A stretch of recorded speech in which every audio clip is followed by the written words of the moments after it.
Le Grand Dialogue. Sigika Foba.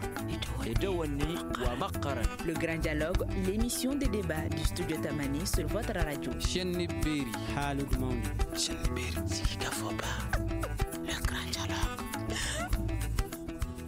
Studio Tamani lamɛnbagaw a y'aw bisimila an ka bi thème bɛ tali kɛ musow jɔyɔrɔ kan arajosow kɔnɔna na an ka jamana kɔnɔ a b'a dɔn k'a fɔ ko arajosow kɔnɔ muso kunnafonidilaw bɛ yen animatrices bɛ yen technicienw bɛ yen o n'a ɲɔgɔnna caman wa arajo ale lamɛnli ka di musow ye kosɛbɛ o de kɔni hukumu kɔnɔna na arajo tɔgɔladon kɛrɛnkɛrɛnnen ni o bɛ bɛn février kalo tile 13 ma o bɛ laɲɛnamaya diɲɛ seleke 4 kɔnɔna na o de y'a to an ye wele bila muso arajo baarakɛlaw ma u kana u hakilinaw di u ka baarakɛta kan k'a dɔn k'a fɔ n'o sɔrɔ musow olu dalen don arajo la n'o sɔrɔ u bɛ jɔyɔrɔ min na u ka arajosow kɔnɔna na ni o bɛ maa wasa kosɛbɛ o de hukumu kɔnɔ wele bilala nana samake ma a ye hakɛ to ka bɔ arajo kiledu la nana i bisimila Bintu Togo ale bɛ an ka kɛnɛ kan ale bɛ baara kɛ arajo salam na Kaja Bazum ale bɛ yan ale technicienne ye wa animatrice fana don arajo emergence la fo ka taa se Aminata Traoré Diallo ma ale journaliste ye Joliba FM na a y'aw bisimila an ka kɛnɛ kan an bɛ ɲɔgɔn sɔrɔ yan sɔɔni. Le Grand Dialogue. Yan'an ka don masala yɛrɛ kɔnɔ kosɛbɛ jɛmukan dɔ labɛnna arajo ale ni danaya kan ni o yɛrɛ ye ɲinanta thème ye an ka jɛ k'o lamɛn.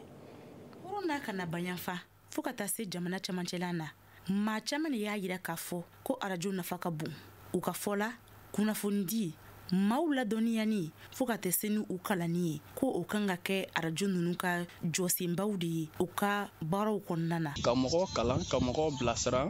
lakanabaliya waati ninnu kɔnɔna na arajo bɛ an permettre k'a dɔn an ka jamana bɛ lahala min na ko minnu kɛra dugu wɛrɛ minnu na o kunnafoni ninnu bɛ fɔ an ka todunkan na kunnafonidila ɲɛmaaw y'a yira k'a fɔ ko arajo jɔyɔrɔ kan ka kɛ jɔyɔrɔ ɲumanw de ye yaasa ka na ni bɛnw ye ka mankanw dagwɛn ka sigikafɔw labɛn sigida mɔgɔw ni ɲɔgɔn cɛ fɔ ka da siyaw ni ɲɔgɔn cɛ Banjugu Dante Maison de la Presse ɲɛmaa ye a bɛ se ka kɛ sababu ye ka fitinɛw dansa ko ɲɔgɔnkɔ minnu bɛ don mɔgɔw ni ɲɔgɔn cɛ o bɛɛ lajɛlen bɛ sɔrɔ kunnafoni dicogo juguman de senfɛ ni bɛɛ lajɛlen ye kunnafoni ɲuman sɔrɔ kunnafoni sanuman sɔrɔ o bɛ kɛ sababu ye ka mɔgɔw kan bɛn radio bɛ kɛ sababu ye ka mankan bali o communauté ni ɲɔgɔn cɛ hali ni mankan b'u ni ɲɔgɔn cɛ ni ɲɛfɔli kɛra radio sira ninnu fana fɛ n'a faamuyara a bɛ kɛ sababu ye ka mɔgɔw dusu faga hakilina jiginna arajo tɔgɔladon min la ɲɛnamaya février kalo tile 13 natɔla in na arajo ani danaya o de ye ɲina san 2022 baabu sen ye n'o y'a ta ko 11 na ye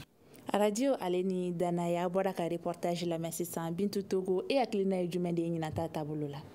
kosɛbɛ n balimamuso an bɛ lamɛnbaga bɛɛ lajɛlen fo Mali kɔnɔ ani Mali kɔkan k'a kɛ to ɲini kɛ kanubagaw fɛ kuma ma nɔgɔn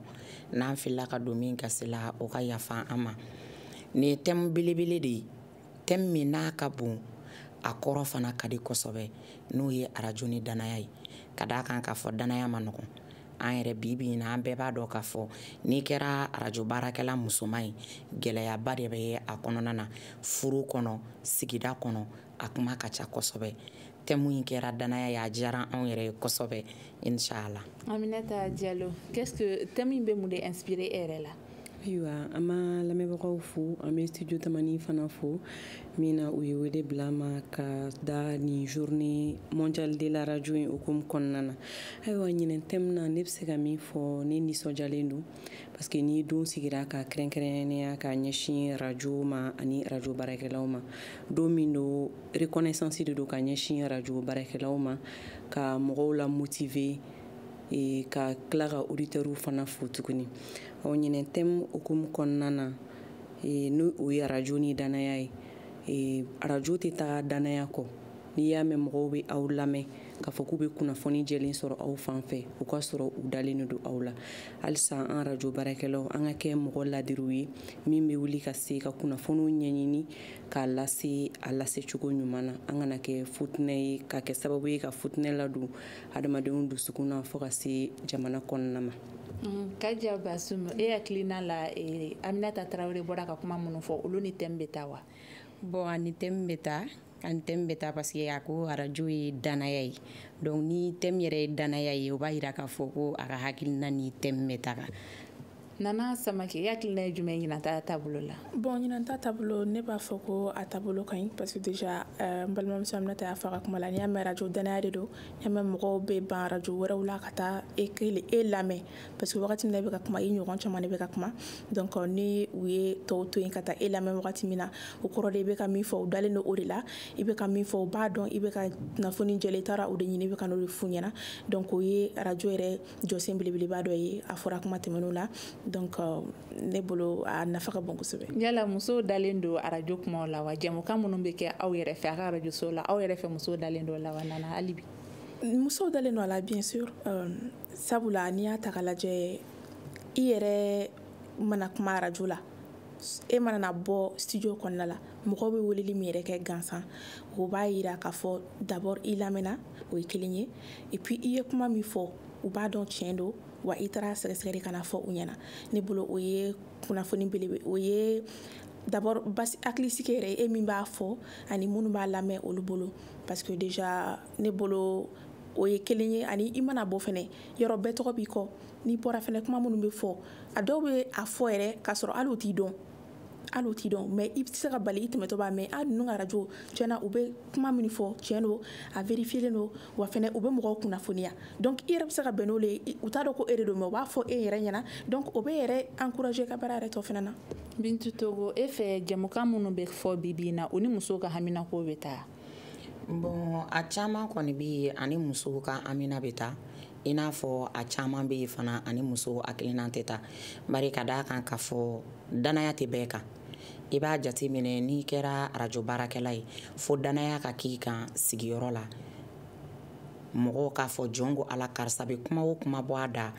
a b'o kɛwale de kɛ o kɛwale fɔlɔfɔlɔ kan ka ye radio baarakɛla bɛɛ lajɛlen na nka bi n'an y'a ta caman na i b'a sɔrɔ o de ka dɔgɔn nka musow u bɛ se ka nimisi wasa sɔrɔ bi cogoya min na o yɛrɛ dɔgɔyara radio fan fɛ bari bi a bɛɛ kɛra dɔnkili duman lamɛnw ye misiginiw kɔrɔmatigɛliw k'a sɔrɔ o tɛ danaya bɛ se ka sabati kan furu kɔnɔ sigida kɔnɔ jamana kɔnɔ cogo min o de ye bilasiralikan ye bilasiralikan min bɛ bɔ e yɛrɛ da kɔnɔ o k'a sɔrɔ i b'a bɛɛ kelen kelen na waleya n'i ko mɔgɔw ma a ye nin dabila o k'a sɔrɔ e yɛrɛ tɛ ye o ɲɔgɔn na o la danaya bɛ sabati a ko kɔnɔna na. Aminata Traoré Diallo e ka baara ninnu hukumu kɔnɔna na yala i ye seereya dɔw sɔrɔ ka bɔ musow yɔrɔ minnu y'a yira k'a fɔ ko radio nafa dɔ yera u ka diɲɛnatigɛ kan wa? A caman i n'a fɔ i n'a fɔ muso dɔ bɛ yen nɔ an delila ka se a ma gɛlɛyaw tun b'a kan an ye reportage k'a kan o hukumu kɔnɔna na radio kɛra sababu ye ale dɔnna a dɛmɛna a ka baara kɔnɔna na fɔ bi a b'a fɔ ko alhamdulilayi i n'a fɔ mɔgɔ minnu déplacera ka bɔ centre la mankan wagati ninnu na an ser'u ma a kɛra sababu ye an ye weleweleli da kanw kɛ a kɛra sababu ye u caman ye dɛmɛw sɔrɔ hali sini an n'u dɔw bɛ contact la donc an bɛ se k'a fɔ ko o ye radio nafa dɔ ye sabula radio de kɛra sababu ye weleweleli da kan min kɛra mɔgɔ bayirika y'a mɛn min se kɛra dɛmɛ min nafolo kunda bolofɛn kunda o nana déplacer ninnu dɛmɛ ni o ye o n'a ɲɔgɔnna caman. Kaja Basuma aw fɛ yali jɛmukan dɔw labɛnnen don walasa musow bɛ se ka lafaamuya cogo min na? Kosɛbɛ anw fɛ yen nɔ jɛmukan labɛnnen don musow bɛ se ka lafaamuya cogo min na précisément ne yɛrɛ bɛ o jɛmukan de kɛ n'an b'a fɔ a ma ko musow ka kɛnɛ a bɛ sigi musow de kama donc degun bɛ minnu na furusow kɔnɔna la an ka sugu kɔnɔnaw b'a la an ni ɲɔgɔn cɛ sigiw b'a la ani thème caman bɛ ta kɔnɔna la minnu yɛrɛ bɛ boli musolakaw kan a kuma dɔw la an bɛ boli cɛw yɛrɛ kan parce que jogo dɔw bɛ kɛ cɛw la i bɛ taa sɔrɔ muso caman bɛ yen nɔ i tɛ se k'a kun ou bien i bɛ bɔ i b'a fɔ yɔrɔ caya donc an bɛ jɛmukanw sigi olu bɛ se ka makunbɛn cogo min na. Musow bɛ radio baara la si ni si ka expérience tɛ kelen an don cogo a la kelen tɛ si je peux me le permettre n'a tɛ kɛ aw ma basi ye est ce que bɛɛ bɛ se k'i ka expérience di dɔɔni dɔɔni cogo min i donna radio baara la walima kun jumɛn don a la parce que telew bɛ yen presse écritew bɛ yen radio fana ye a damana média e y'a kanu kun jumɛn de la Bintu Togo? Ayiwa jɔn bɛɛ n'i dakan de don ni anw donna radio baara la ne yɛrɛ y'a kanu musoba dɔ de kɔsɔn n'o ye ne yɛrɛ karamɔgɔ ye Umu Jara Jɛma chaîne 2 la an b'a fɔ k'a wale ɲuman dɔn a bɛ émission min kɛ n'o ye 20 sur 20 ye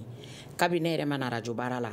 ne ka taabolo ye n tɛ fɛ furu ka tiɲɛ n tɛ fɛ balimaya ka tiɲɛ o sababuya kama n bɛ se ka bɛɛ sɔrɔ cogo di n dun b'a kɛ n ka sigida de la n b'a kɛ n ka du de kɔnɔ n ma sɔn balimaya ka tiɲɛ n ma sɔn sigidaw ka fara yanni n k'a kɛ ten munna n tɛ na arajo la diɲɛ bɛɛ k'a dɔn n ka se k'an hakilina di musow ma o bɛ se ka sabati furu kɔnɔ cogo di n ka se k'an hakilina di musow ma o bɛ se k'u denw mara cogo di o bɛ se k'u cɛ mara cogo di k'a sɔrɔ a ma kɛ degun ye k'a sɔrɔ a ma kɛ gɛlɛya ye o sababuya de nana ne ye arajo baara kɔnɔna na. Nana Samake, e ka experience ye jumɛn kun jumɛn de ye se arajo Kiledu la? Bon, dakan b'a la i n'a fɔ n kɔrɔmuso y'a fɔ cogo min na ka kumaw la parce que bon n t'a dɔn na a terme fɔ cogo min na bamanankan na communication yɛrɛ de kun ka di ne kosɛbɛ ka tɛmɛ journalisme kan ka na n sigi arajo la ko n bɛ kuma parce que fɛn minnu dɔw bɛ taa ɲɔgɔn fɛ fɛnɛ kosɛbɛ n t'a dɔn na communication fɔ bamanankan na cogo min na mais dakan don comme je l'ai dit parce que n taara université la olu y'a yira k'a fɔ fɛn fila minnu dɔw bɛ taa ɲɔgɔn fɛ donc n y'o kalan kɛ n tilalen n kun b'a fɛ ka taa yɔrɔ min na ala y'a kɛ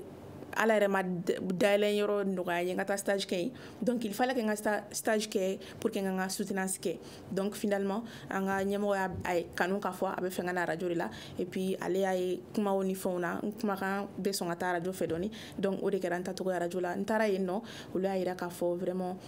kumakan ni arajo bɛ taa ɲɔgɔn fɛ donc u bɛ chance di yan o de la n b'o de la halisa. Aminata Traoré Diallo, e nana cogo di Joliba FM kɔnɔna na? Ayiwa n ye école de journalisme et communication de kɛ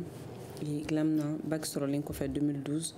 donc an ye stagiw caman kɛ i n'a fɔ presse écriture la ka bɔ yen ka taga arajo la surtout radio donko n ye n ka stage fɔlɔ de kɛ radio donko la stage kɔnɔna na radio tɔ kanu nana don na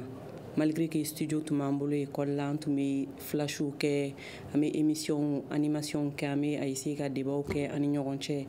école la mais n selen radio donko la n bɛnna ni mɔgɔw lafaamuyalenw ye a ka di minnu ye fana k'an former ka radio tɔ kanu don an na i mana erreur kɛ u tɛ dimi kɔrɔ u tɛ fosi u b'i tɔn encourager ani ne tun mana sigi k'u lajɛ an ye une semaine de kɛ an bɛ sigi juste au niveau de la technique an b'u lajɛ dɔrɔn donc curiosité bɛ don an na toujours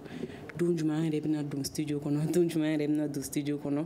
ka kuma donc don min na o ye balila an na de ka sin k'an ladon studio kɔnɔ ten tɔ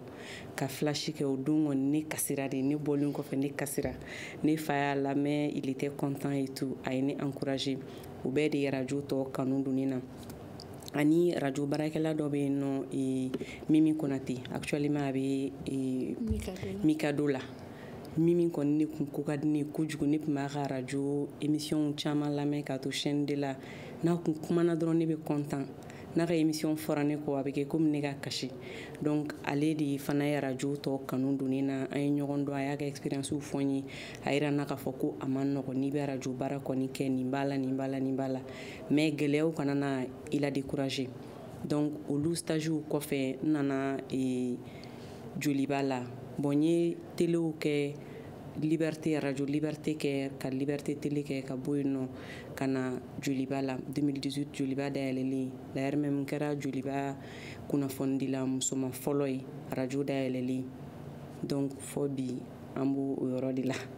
a kɔni ko ma nɔgɔn dɔɔni. E ka expérience ni tɔw ta tɛ kelen dɔɔni vu que j'ai appris que e ye technicienne ye wa i ye animatrice fana ye e donna a milieu kɔnɔ cogo di? Bon, ne kɔni ne ye baki de kɛ ne ma baki sɔrɔ bon ma baki sɔrɔ étant première de ma promotion n y'a décidé n ko tɛ étude yɛrɛ kɛ tuguni ça trouve vrai que ne kɔrɔkɛ kun ye INA kɛ Institut National des Arts ale de ko n papa ma ko et pourtant ni dun taara ni kaja ye INA la déjà kulonkɛ ni fɛn ninnu ka d'a ye a bɛ se ka fɛn dɔ kɛ donc c'est de là-bas ne taara INA la n taara n ka kalan kɛ animation kan animation socio-culturelle promotion 2010-2014 mais au temps kɔnɔna la 4e année la an bɛ stage kɛ stage ninnu de la u y'an bila ka taa ORTM na pendant 3 mois ne taara n y'a ye ORTM kɔnɔna la a falen don musow la mais ni min tɛ journaliste ye o ye animatrice ye ne ko pourquoi pas musow tɛna technique la ce jour-là n y'a question posé chaîne des techniciens chef na ko bon musow tɛ technique fɛ parce que n'i bɛ technique la i tɛ ye donc o de kama musow tɛ technique fɛ n ko bon ni i tɛ ye de b'a to a musow t'a fɛ ne b'a kɛ donc dès lors ne y'a essayé ka taa technique sira fɛ ne tun taara ORTM na animation de la mais ne taara école la n ko k'a falen ne seginna ka na n'a ye technique sira fɛ n bɔra ORTM na 3 mois n bɔlen kɔfɛ n taara n ka soutenance préparé nana ka bɔ yen n taara Maliba la alhamdulilayi n ye chef dɔ sɔrɔ yen mais n bɛnna n'a tagali ye n'a tigi b'aw yɛrɛ fɛ yan nɔ Nunjire n bɛnna ni Nunjire ka écoledenw de ye Maliba FM na olu ye formation tɔ kɛ mun na Selumbo ani Adama Traoré parisien donc ne ye technique sɔrɔ au niveau de senfɛ a diyara ne ye yɛrɛ de parce que n b'a ye musow bɛ ka taga u bɛ taa animation ni journal de kɛ u tɛ technique kɛ ko cɛ baara don donc ne bɛ lancer a la k'a lajɛ ni min don mɔgɔw ka experience tɛ kelen ye baara in kɔnɔna na da sera gɛlɛya ma Aminata Traoré Diallo fɛ Nana Samake baara in kɔnɔ gɛlɛya damadɔ bɛ yen e bɛ se k'i da walawala k'o fɔ an ɲɛ bon baara bɛɛ n'a gɛlɛya don mais alhamdulillah ne tɛ se k'a fɔ ko n bɛ gɛlɛyaba souligner n ka yɔrɔ la parce que déjà ni tun y'a fɔ ne yɛrɛ ye ko ne bɛ tila n ka licence la ka baara sɔrɔ yɔrɔnin bɛɛ n b'a f'i ye n ko a bɛ se ka kɛ mais a se b'a la mais n ɲɛ t'a kɛcogo la mais n taara n ka stage la tile dɔ la mais alhamdulillah n bɛna ni ɲɛmɔgɔ ɲumanw ye minnu ye n ye u ye talan ye n na u sɔnna n na malgré que n y'a fɔ kumaw tɛmɛnenw na n ko journalisme tɛ n ka ko ye don min na o ye ɲininka ko n bɛ fɛ ka kɛ radio de ye wa ou bien télé wa ou bien presse écrite ne ko est ce que n ko ne mɛntɔ don yan n ko ne ye 2 mois ban dɔrɔn ko ne bɛ taa mais ne ka 2 mois bɛ ban yɔrɔ o yɔrɔ olu de y'o gulon ne la ko n ka to yen parce que u ɲɛ bɛ fɛn dɔ na n na u dara n na u ye courage ta ka n bilasira u ma décourager donc u ye n kalan ka sira don n kɔrɔ jusque là u ma hésité ka place di yan donc alhamdulillah an bɛɛ ye kelen ye nɔ ye ça va n tɛ se k'a fɔ ko n bɛ n plaindre franchement u bɛɛ ye n kɛ u dɔ ye ça va maintenant Bintu Togo e ta daminɛ ni bi cɛ m'a dɔn i y'a daminɛ a mɛnna walima a ma mɛn i ye gɛlɛyaw sɔrɔ a kɔnɔ wa ne ye radio baara daminɛ 2007 n ye gɛlɛyaba sɔrɔ a kɔnɔ parce que ni kɛra muso ta fɛtigi ye surtout anw bɛ thème minnu bɔ tuma dɔ i bɛ gɛlɛya sɔrɔ furu kɔnɔ carré kɔnɔ ni ni mɔgɔ fɔra ɲɔgɔn kɔ n'i y'i ka kuma sigi a tigi b'a fɔ k'i kan b'a ma a ma nɔgɔn dɛ et puis don min ni cɛ yɛrɛ man di n'i taara thème kɛ ko a tɛ faamu o de kama anw ta yɔrɔ man ca balimaw bɛ yen sinjiw bɛ yen nɔ n'i taara min kan ni sinamusotigi don n'i ka thème bɛnn'a kan o bɛ taa fɔ ko n y'a fɔ karisa y'a fɔ a balima de y'a ka bɔ n'an ka du kuma ye k'a bila radio la a kɛra gɛlɛyaba ye fo ka kɛ sababu ye ne yɛrɛ ta yɔrɔ man ca bilen n bɛ n ka so n tɛ taa mɔgɔ fɛ yen o gɛlɛyaba de bɛ an kan bi bi in na parce que n'i ko k'i bɛ mɔgɔw bilasira f'i ka ye hukumu dɔ de kɔnɔna na kuma dɔ i ɲɛ bilennen bɛ taa a bɛ kɛ mɔgɔw kɔnɔ an minnu bɛ taa an sigi k'an b'u bilasira walima an bɛ wajulikan mun d'u ma ko degun tɛ an sɔrɔ degunba de bɛ kɛ an kan kuma dɔ i n'i cɛ bɛ kɛlɛ mais i bɛ kɛlɛ bila so kɔnɔ i bɛ t'i sigi k'i kanubagaw nisɔndiya bon donc o gɛlɛya minnu bɛ yen nɔ a tɛ se ka fɔ ka ban a ka ca a ka ca. Aminata Traoré Diallo e ka gɛlɛya kɛra jumɛn ayiwa ne bɛ se ka fɔ ne ka gɛlɛya ma kɛ caman ye stagiw kɔfɛ baaraw kɔfɛ furu nana donc o gɛlɛya ni dɔɔni muso baarakɛla si tɛ se ka fɔ k'o dɔɔni t'a kan mais précisément kunnafoni dila muso radio cadre kɔnɔna na ni information jiginna dɔrɔn hali rédaction t'a dɔn k'i ye muso ye n'i kɔni kɛra kunnafoni dila u b'i wele heure bɛɛ ayiwa nin fɛn in bɛ yan fɛ i boli ka taga o b'i sɔrɔ lahalaya min na baarayɔrɔ t'o dɔn donc i kan ka taga o la parce que tu as opté pour ça i bɛ taga o information o bɛ i sɔrɔ tobililaw don heure 10 na bɔ heure kɔni bɛ an na an damina se o yɔrɔ ma k'a dɔn n'o y'a sɔrɔ baara in ka nɔgɔn i furulen de wa walima i furubali de baara in ka nɔgɔn Kaja Basum e ka gɛlɛya kɛra jumɛn ye technicienne ni animatrice kɔnɔ bon ne ma aussi gɛlɛyaba sɔrɔ ne bɛ se k'a fɔ ne yɛrɛ gɛlɛya sɔrɔ technique de niveau la dɔɔni sinon animation na ma gɛlɛyaba sɔrɔ la parce que ma taa n focaliser animation kan malgré que n ye o de kalan kɛ ka diplôme sɔrɔ la mais ma focaliser o kan kosɛbɛ bon n ye gɛlɛya min sɔrɔ technique la o fana o tun ye diyagoya ye parce que ma école kɛ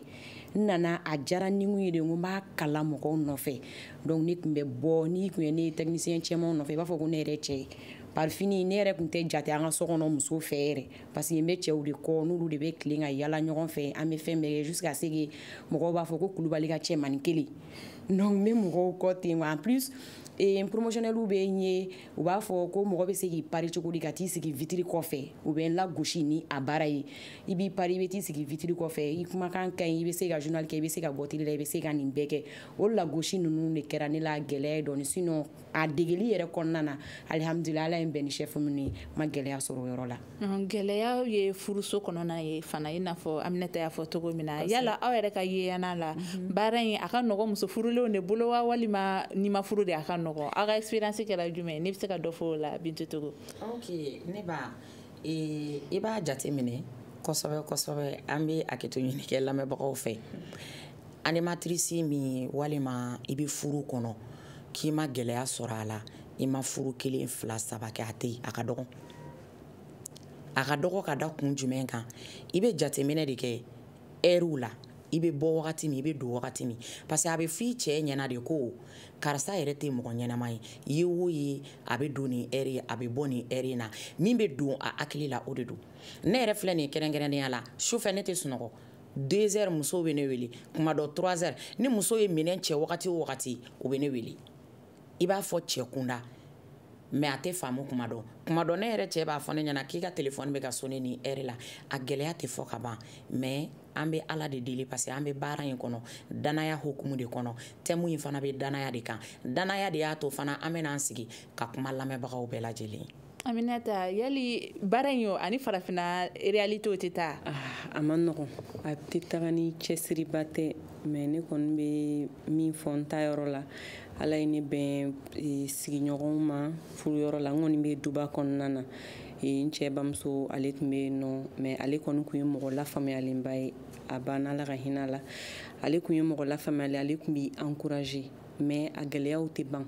i b'a mɛn kuma bɛɛ a bɛ yaala a ye o ye a tɛ sigi so ani société kɔnɔna na cɛla la i somɔgɔw bɛ se k'a faamuya n'e ma ye yɔrɔ min na n'i ba yɛrɛ walima i dɔgɔnin yɛrɛ u b'a fɔ karisa bɛ baarayɔrɔ la a bɛ tɛmɛ mais n'i furula surtout kɔɲɔyɔrɔ tagaw denkundi tagaw a bɛ bɛn baara wagatiw ma a bɛ bɛn fɛn dɔ la k'a fɔ i bɛ taga ni heure la i tɛ se ka taga a la a bɛ fɔ karisa muso ye mɔgɔlankolon ye a ka sira tɛ mɔgɔ la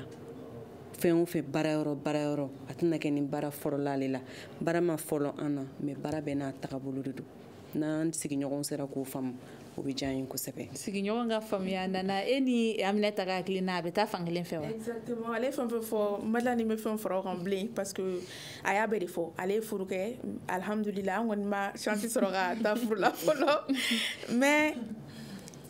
a ye fɛn fɛn fɔ ale bɛ cɛlasigi la mais anw ma don fɔlɔ o bɛɛ bɛ fɔ anw ma déjà i cousines ka mariage ni fɛnw hali an ka taa tile an cousines fɛ yen an ka bɔ entre copines terimuso yɛrɛ tɛ ne la ni y'a f'i ye parce que i t'a temps sɔrɔ hali ala ma taa WhatsApp digidigi dɔw bɛ dimi kɔrɔ k'i tɛ mɔgɔ répond alors que o tɛ tɔw bɛ k'o digidigi wagati min e bɛ boli la information nɔfɛ est ce que a ka nɔgɔn ne bɛ bɔ sɔgɔma n bɛ taa balontan yɔrɔ de la balontan ye sufɛ baara de ne bɛ sigi an ka so kuma dɔ la 22 heures kabini fa t'a faamu mais sisan a yɛrɛ limaniyara sa a y'a to ten ko ne ye cɛ sɔrɔ ni min b'i faamu an b'a di ala ma donc an bɛ o ko de la a ye fɛn fɛn fɔ a y'a bɛɛ de fɔ en réalité a ma nɔgɔn an kɔni ne yɛrɛ bɛ n sigi ka miiri kuma dɔ n ko ni ne cɛ sɔrɔ il faut k'a k'an faamu n'o tɛ n'a m'an faamu a bɛ kɛ baara ye a tɛna na nɔgɔya kɔrɔmuso fɔlɔ y'a fɔ k'i n'i ma furu 1 2 kɛ o tɛ mɔgɔ ka laɲini yɛrɛ mais baara bɛ n'a taabolo de don il faut que mɔgɔw k'a faamu donc baara min don farafinna yan nɔ il faut que halisa mɔgɔ ka sensibiliser hakiliw ka dayɛlɛ ka faamuyali kɛ journaliste n'a ka baara don technicien ka n'a ka baara don information dila yɛrɛ de jamana baarakɛla t'a yɛrɛ sagoya la e bɛ mɔgɔ de sagoya la en fait jamana baarakɛla t'a yɛrɛ sagoya la c'est bien dit Kadia Basum e yɛrɛ fɛ i kɔrɔmuso bɔra ka hakilina minnu fɔ sisan ani e bɛ ka baara min kɛ u bɛ tali kɛ ni ɲɔgɔn ye bon o bɛ tali kɛ ni ɲɔgɔn ye dɔɔni mais ne bɛ tila k'a fɔ ten ko presque animatrice yɛrɛ lafiyalen don ka tɛmɛ technicien ni muso ma kan parce que n'an ka giri bɛ rote i bɛ obligé ka si baarayɔrɔ la i furulen don i furulen tɛ baarayɔrɔ mago t'o la ni technicien kan par exemple n'i kan ka yɛlɛ 18 heures ka jigin 0 heure ou bien n'i kan ka yɛlɛ 0 heure i bɛ si i furulen don i furulen tɛ o baarayɔrɔ mago t'o la donc o gɛlɛya bɛ technicien musoman sɔrɔ yɔrɔ caman na mais tuma dɔw la ni équipe dɔw bɛnna olu de bɛ se k'a dɔn karisa e furulen don donc e ka journée ta anw bɛ sufɛla tila ani ɲɔgɔn cɛ mais ni baarayɔrɔ ka sariya de k'i bɛ yɛlɛ i bɛ yɛlɛ ou bien i bɛ baara dabila ou bien i bɛ furu dabila o fila dɔ la kelen de don donc o de gɛlɛya yɛrɛ bɛ technicien ni musoman o de bɛ technicien sɛgɛn dɔɔni a kɔnɔna la bon animation gɛlɛya an bɛ se ka dɔɔni fɔ la parce que n yɛrɛ bɛ animation fana kɔnɔna la sigida ta bɛ yen i n'a fɔ grand sœur da sera yɔrɔ minnu ma tɛmɛ se k'a ta ni ko dɔw bɛ yen n'olu b'i kun ka sigida la n'i y'a ta a bɛ kɛ i b'a fɔ k'i y'a sigi olu kan o ka bɔ yen auditeurs fana ta fanfɛla bɛ yen dɔ bɛ yen nɔ a tigi bɛ k'i makɔnɔ a t'a dɔn a b'i lagosi cogo min na a b'i ka émission makɔnɔ ka numéro ɲini k'i wele ka lagosi se i ma antenne na k'i nege bɔ i lamɛnbagaw la o bɛɛ lajɛlen ye gɛlɛya ye a kɔnɔna la gɛlɛya yɛrɛ fana bɛ se ka na ani baarayɔrɔ mɔgɔw ni ɲɔgɔn cɛ parce que n'ala y'i kɛ animatrice ye ka sɔrɔ dɔɔni kɛ ni n ko sɔrɔ a dɔ bɛ yen mɔgɔw kumakan tɛ kelen ye émission tɛ kelen ye dɔw bɛ yen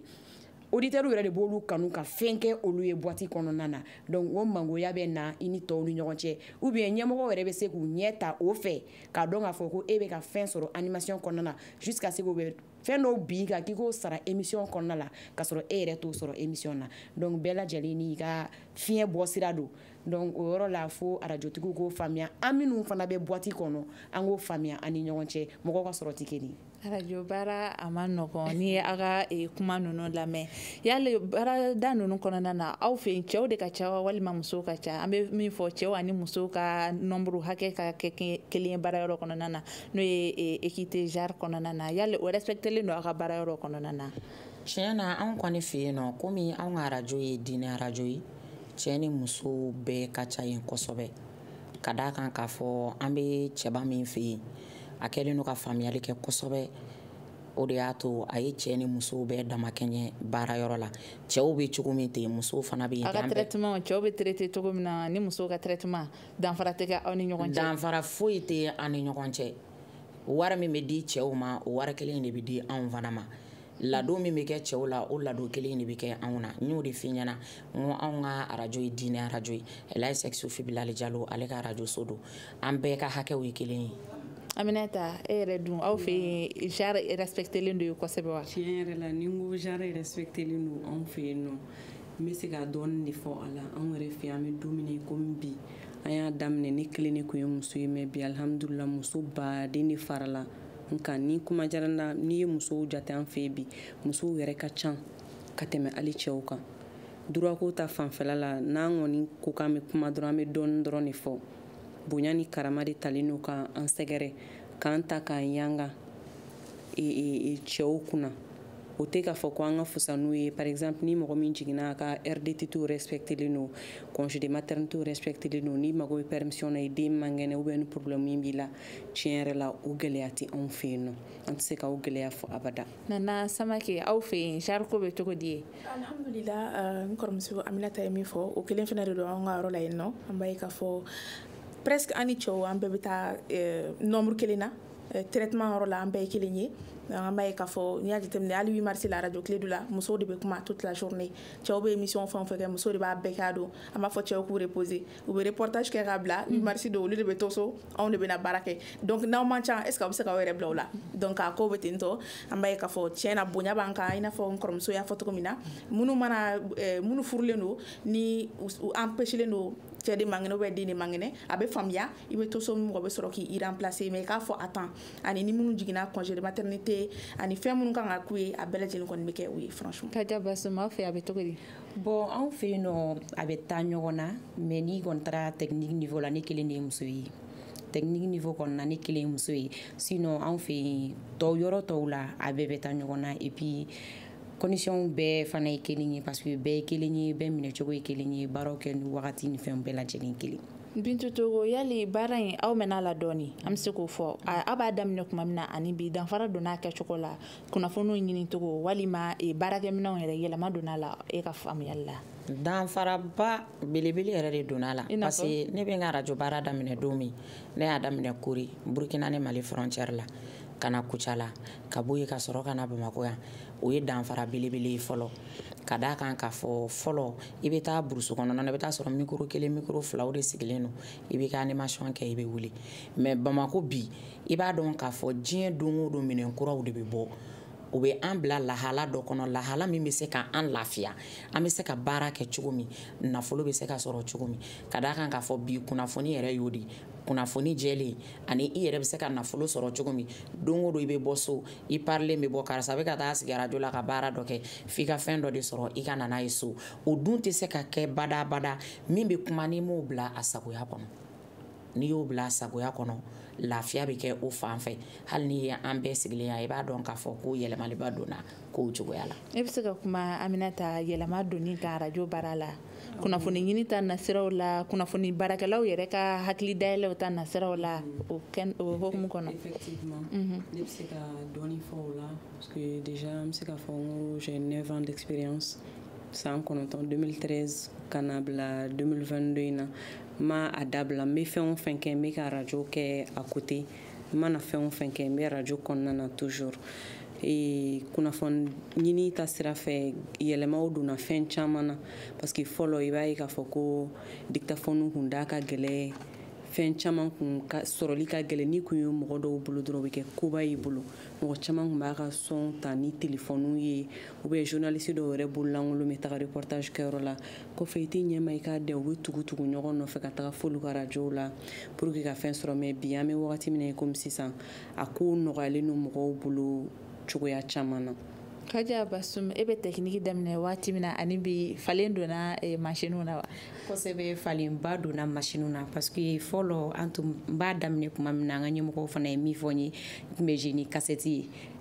a bɛ ban i b'a bɔ ka taa yɛlɛma bɛɛ la ou bien n'i mago bɛ sɔn dɔ la f'i k'a file ka taga yen nɔ bon sisan cassette ko banna an b'a ye ordinateur bɛ yen baara bɛ kɛ ni olu ye table minnu bɛ yen nɔ sisan o ni fɔlɔ table fana tɛ kelen ye wa studio fana falenna parce que fɔlɔ i tun bɛ taa sɔrɔ technicien ni animateur aw bɛɛ sigilen bɛ ɲɔgɔn kɛrɛfɛ micro bɛ yen nɔ e b'i ka son jouer yan fɛ ale b'a ka animation kɛ mais sisan imagine hali an filɛ yɔrɔ min na an technicien tɛ fan kelen fɛ donc o ye belebeleba ye min kɛra sababu ye ka changement don baaraw la et puis connexion ko clé na sisan an tɛ sɛgɛn logiciel fana baden bɛ yen logiciel falenna fɔlɔ i bɛ taa sɔrɔ logiciel kelen de tun bɛ yen presque bɛɛ tun bɛ jouer ni VLC de mais sisan logiciel min bɛ yen nɔ technicien bolo fɛn fɛn tan ni duuru a bɛ s'o ma jeu bɛ kɛ ni min ye ni min y'i diya i b'o ta i bɛ jouer ni o ye ni son y'i diya cogo min na i b'a mixer o cogo la e bɛ se k'i ka dɔnkili da sisan technicien b'a ta k'a mixer k'a yɛlɛma e yɛrɛ n'a bɛ bɛn i t'a dɔn donc o bɛɛ y'a jira k'a fɔ ko amélioration nana fɛn caman falenna. Nana Samake e ka baara daminɛ ni sisan cɛ fɛn kuraw donna a la wa. Bon anw tɛ mɔgɔ kɔrɔlenba la parce que ne 5 ans d'expérience dɔrɔn de kɛ donc mais ne b'a fɔ cogo min kɔrɔbalenw b'a fɔ cogo min u tun bɛ bandiw de tun bɛ i b'a tigɛ i b'a tugu yan fɛ i bɛ a gérer cogo dɔ la mais sisan nɔ avec les nouvelles technologies machine kura minnu bɔlen don sisan n kɔrɔmuso y'a fɔ sisan internet b'o la ordinateur b'o la sophistiqué lenw donc i b'i ka son corriger problème t'a la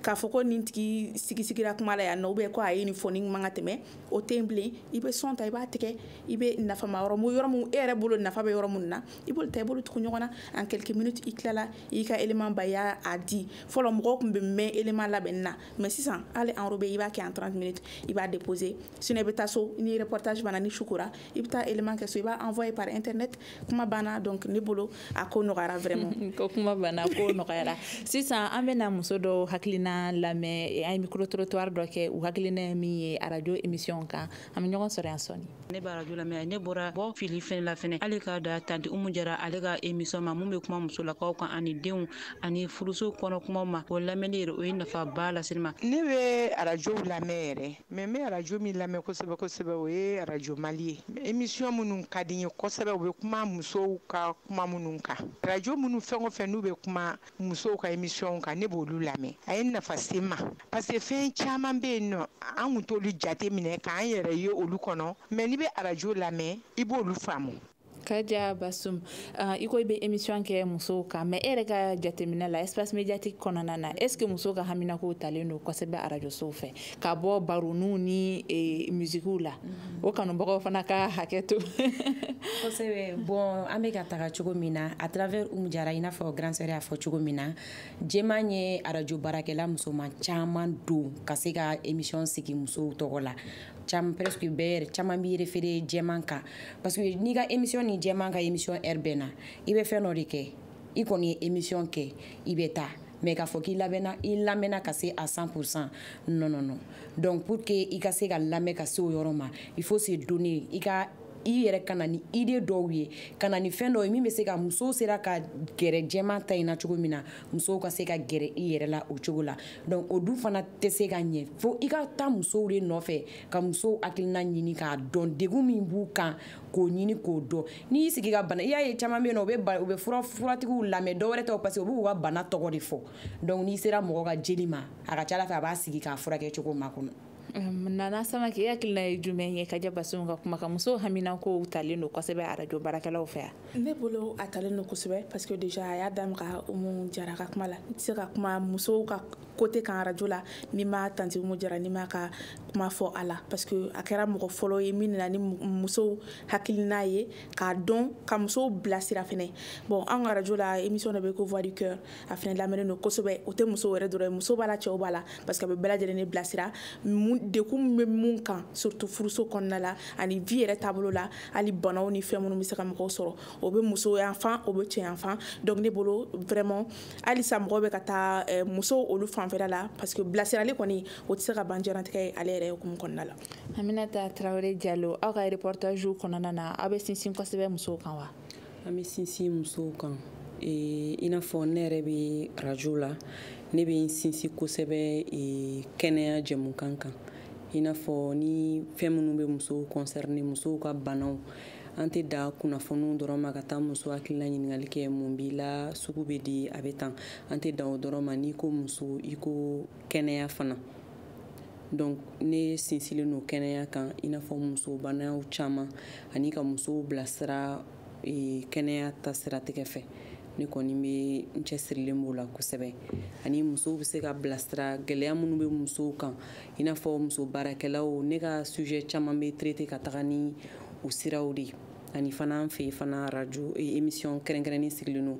musow kama, a bɛ musow bilasira fɛn rubrique caman b'a kɔnɔna na, n tɛna n da so o bɛɛ ma, mais a fana lamɛnnen don bi alhamdulillah. Bintu Togo, musow haminanko bɛ cogo di an ka radio so kɔnɔ ka bɔ baronu ni dɔnkiliw ni catiribɔ caman na? Musow haminanko ye fɛn caman bi. E ka émission kɔnɔna na e bɛ kuma jumɛn de kan kosɛbɛ u ka haminankow la? Bon ne ka émission yɛrɛ ye hakili ani kodɔn ye. Hakili ni kodɔn n y'a sɔrɔ Dragon sababuya la parce que ne y'olu ka kalandenw ye. Ne ka jɛmukan baselen don musow de kan. Ne ka baara bɛɛ y'o de ye, baara fila tɛ ne la musow kɔ. O kɛra sababu ye bi Mali kɔnɔ Mali kɔ kan muso 200 ni kɔ bɛ n bolo. Muso minnu bɛ n lamɛn kosɛbɛ. Radio do radio tɛ o, n bɛ jɛmukan kɛ ka d'u ma n'o ye n ka groupe sanfɛla ye. Musow kɛlen don ka faamuyaliba sɔrɔ an ka jɛmukanw kɔnɔna na. Bari kuma daminɛ na n y'o de f'i ɲɛna. N'i ko musow ma u ka fɛn o fɛn dabila i yɛrɛ k'a sira taama u ka se ka lafiya cogo min. An ye furu minnu kɛ a ka ca, an ye jigiya minnu tugu a ka ca ba n'a si hali an t'a da dɔn parce que ni muso min yɛrɛ y'a ka minɛn siri n'a ye n wele n'a ko tanti Bintu ne kɔni tatɔ don, n ye minɛnw siri, n b'a fɔ e mago tɛ ne hakilina na bilen, e bɛ se ka taa. N'o y'a sɔrɔ i ma minɛnw siri n bɛ se ka kuma i fɛ i bɛ se k'i sigi cogo min komi i ye minɛnw siri ka ban. N'i ye minɛnw siri i bɛ taa, n'i ye minɛnw foni kuma min i ni ne bɛ kuma. Bon donc diɲɛ don o don an bɛ ko kura de mɛn, an bɛ baara in kɔnɔ, an bɛ ka musow bilasira su ni tile, mais diɲɛ don o don gɛlɛya b'u kan, u bɛ gɛlɛya min fɔ an ɲɛna. I n'a fɔ musow bɛ bugɔ, musow bɛ k'u yɛrɛw faga, musow bɛ ka ko caman kɛ bi. O ma bali wajulikɛlaw bɛ k'u ta kɛ, anw kumakɛlaw bɛ k'u ta kɛ. I b'a fɔ bɛɛ y'a fɔ yan cogo min, Umu bɛ k'a kɛ cogo min, denmisɛnninw fana bɛ yen nɔ bi minnu bɛ k'a ta Umu senna sira ma ka na n'a ye walasa musow bɛ se ka lafiya cogo min, mais o bɛɛ ma bali musow bɛ gɛlɛya sɔrɔ a la. Nka musow kɔni bi bi in na hakili la caman bɔra u ka gɛlɛya la ka sababuya kɛ an ka jɛmukanw ye. Musow ka gɛlɛya ka ca, baara in ale fana gɛlɛya ka ca. Nka kuma dɔnnaw ko jago kun ye tɔnɔ ye wa baara fana kun ye nafa ye. Kabi a ye baara in daminɛ ka se bi ma e ye nafa sɔrɔ a la wa? Ne ye nafa sɔrɔ alhamdulillah. Bi n bɛ bazɛn baw don, n ye dugukolow sɔrɔ, n sigilen bɛ kɛ so, mɔgɔw bɛ wariw ci n ma. Nafaba, ni n ko m'a nafa fɔ bi a tɛ ban. N ye formation kɛ hali studio tamani na yan a ka ca. o sababuya bɛɛ ye jumɛn ye o bɛɛ ye baara de o bɛɛ ye nafa dɔ de bon donc n b'a fɔ hali sisan musow k'u cɛsiri nafaba de bɛ baara in na baara in n'i ye danaya k'a kɔnɔ dɔrɔn i bɛ lafiya. Aminata, e ka nafa sɔrɔ sira baara in kɔnɔ a kɛra jumɛn de? Ayiwa, ne bɛ se ka min fɔ n ka nafa sɔrɔ sira kɔnɔ baara in na o kɛra i n'a fɔ i dɔnna mɔgɔ dɔw b'i mankan mɛn u t'i ɲɛna dɔn dɔw bɛ taa arajo la u b'a fɔ i kumakan ka di ne dɛ ne bɛ fɛ ka karisa ye walima ne bɛ fɛ ka karisa dɔn mɔgɔw b'i ka nimero ta a bɛ ko caman nɔgɔya i bolo sira caman fɛ. Ka ko caman nɔgɔya ka sira caman dayɛlɛ o fana ye hakilinaya da n'a sama kɛ. Exactement, ne bɛ n'o kelen fana de fɔ parce que a mana kɛ cogo cogo baara kun ye nafa ye fana y'a fɔ introduction na ala dan i bɛ bɔli min kɛ so sɔgɔma i bɛ taa fɛn dɔ de la a ka fisa i ka sigiyɔrɔ kelen a bɛ mɔgɔ bila mɔgɔ wɛrɛ kɔnɔyali la sigiyɔrɔ kelen a bɛ mɔgɔ bila mɔgɔ ɲɛngoya la mais ni e bɛ bɔ don o don i bɛ boli i ka baara de kɔ i bɛ boli fɛn dɔ de kɔ ko caman bɛ yen e yɛrɛ ɲɛ bɛ tɛmɛ o kan sigida la juguya caman bɛ yen e tɛ o temps sɔrɔ donc a ka fisa mɔgɔ ma kɔfɛ i bɛ minnu sɔrɔ kalo la mɔgɔ bɛ i diyaɲɛ kama mɔgɔ bɛ minnu ci i ma hali karisa e de ye karisa ya i kumakan ka di i n'a fɔ Ami y'a fɔ cogo min na i kumakan ka di n ye i ka émission ka di o sugu ninnu o bɛ mɔgɔ tɔ encourager baara de la donc alhamdulillah. Kaja Basum avantage caman fɔra dugukolo fɔra fini ɲumanw fɔra dɔnniyaw fɔra e yɛrɛ fɛ nafa wɛrɛ bɛ baara in na min tɛ ni si ya? Oui, nafa wɛrɛ bɛ baara in na min tɛ ni si ye parce que arajo yɛrɛ ye fɛnba ye donc n'ala y'i kɛ arajo baarakɛla i kɛra mɔgɔba yɛrɛ ye fɔlɔ donc ala da o mɔgɔbaya ma parce que n'i ye arajo baarakɛla ye da bɛ tugu mɔgɔ 120 ye yɔrɔ dɔ la mais ni e nana dɔrɔn e bɛ don ka sababuya k'i ka arajo baara sababuya ye donc o ye fɛn belebeleba ye o kɔfɛ ne bɛ se k'a fɔ bon arajo kɔni tiɲɛ yɛrɛ la alhamdulilayi parce que n ye fɛn caman dɔn a kɔnɔna la n ye formation sɔrɔ a kɔnɔna la mɔgɔw ɲɛ bɛ malo ma a kɔnɔna la parce que n'a fɔra ko nin ye arajo baarakɛla ye maloya bɛ kɛ i ma o ye fɛn belebeleba ye. Baara in ale ma nɔgɔn nka don o don mɔgɔ kuraw bɛ don a la don o don a dɔgɔninw bɛ baara in daminɛ ni ladilikan bɛ e bolo bi Bintu Togo k'a fɔ u ɲɛna ka bɔ arajo salam kɔnɔna na o bɛ kɛ jumɛn? Ni ladilikan bɛ n bolo n b'a fɔ musow ye bari olu ye an taabolo ye kosɛbɛ n balimakɛw ka yafa an taabolo fana ye ɲɔgɔn ye n balimakɛw don n cɛw don n denw don ni ne bɛ ladilikan fɔ n b'a fɔ bi na animatricew ye an ka kɛ an yɛrɛ ye baara in mɔgɔ caman bɛ n'a kɔnɔ i cɔ ne ka don baara in na parce que n y'a ye karisa ye tɔgɔ sɔrɔ a la karisa ye mobili sɔrɔ a la karisa ye du sɔrɔ a la o tɛ f'a kanu ka k'i la ka tila k'u ladi kosɛbɛ mɔgɔ minnu b'i lamɛn mɔgɔ tɛ tugu i lamɛnbaga bɛɛ kɔ minnu b'i lamɛn fo i ka to olu kunpanna i n'a fɔ cɛ kunna o ma n'i kumakanw mɛn karisa i ka di n ye o b'i wele olu dɔw de i ka to olu kunpanna wa olu de fana y'i lagosibaga ye bari n'a kɛra sira dɔ fɛ olu de bɛ tila k'a fɔ e bɛ ka karisa min lamɛn a bɛ ka min fɔ tɛmɛ n'i ci ye o b'a munumunu ka bɔ a la o fana bɛ taa fɔ mɔgɔ wɛrɛ ye u bɛ na baara in kɔnɔ parce que bazɛn mobili du o tɛ jɔn bɛ n'i dakan de don i ka k'i yɛrɛ ye o de bɛ na ni danaya ye o de bɛ danaya sabati i kan o de y'a to bi Umu Jara ninnu ye duw sɔrɔ Daragɔn ninnu ye fɛnw sɔrɔ a la kabi ala y'anw dan anw ma min ɲɔgɔn sɔrɔ anw fana bɛ ka minnu sɔrɔ minnu bɛ ka na n'u m'a ta anw fana ka dabada ma o t'a sɔrɔ dɛ o ye jumɛn ye o ye danaya sabati i yɛrɛ kan n bɛ min fɔ denmisɛnninw ye bi n'u bɛna baara in kɔnɔ. Nana Samake e baara in daminɛ i ka fɔ la a ma mɛn kosɛbɛ ladilikan jumɛn de bɛ e bolo ka fɔ i dɔgɔninw ɲɛna ka fara Bintu Togo ta kan? Bon ka fara Bintu Togo ta kan ne bolo mɔgɔ kana pressé ni haraba don ɲɔgɔn na n'i donna baara la d'abord i bɛ don a kanu de kama hali n'i ma don a kanu kama ni fɛn dɔ ye ala yɛrɛ i dan k'i bɛ a kɛ a minɛ n'i bolo fila ye parce que fɛn o fɛn bɛ yen ni i donna la ka ban sɔn a kɛli ma i k'a kɛ ka ɲa i ye minnu sɔrɔ i ɲɛma olu y'a kɛ ka ɲa cogo min na i ka na tiɲɛ ka a kɛ k'a tiɲɛ ka tɛmɛ olu ta kan parce que n'i ma kɛ ka ɲa ka tɛmɛ olu la a ka di karamɔgɔ bɛɛ ye k'a fɔ ne ye nin kalan mɛn bi a tɛmɛna ne na donc e b'a lajɛ de minnu bɛ ɲɛ e b'a ɲini toujours de ka tɛmɛ olu la o tɛ kɛ sira foyi fɛ f'i ka sɔn kɔrɔ lamɛnni ma f'i ka sɔn kɔrɔ ko k'a kɛ cogo min na i k'a kɛ ten n'i ma kɛ ka ɲa o ka tɛmɛ o kan i kana kɛ ka tɛmɛ tiɲɛ ka tɛmɛ o kan voilà donc o de ye ne ka ladilikan ye donc dɔɔni don fɛn bɛɛ bɛ na. Aminata Traoré Diallo e dɔgɔninw mana taa terrain kan bi na i bɛ mun de fɔ u ɲɛna? Ne bɛ min fɔ u ɲɛna surtout warimisɛnnin ko ka di caman ye kojugu i n'a fɔ n'u taara reportage kɛyɔrɔ la u bɛ mɔgɔw harceler ko pɛrdɛm ne kɔni bolo n'i donna radio baara la i donna la kanu de kama k'i an kana fɛn bila ɲɛfɛ ne kɔni b'o de gɛlɛya n dɔgɔninw ma u kana kɔrɔtɔ fɛn sɔrɔli ma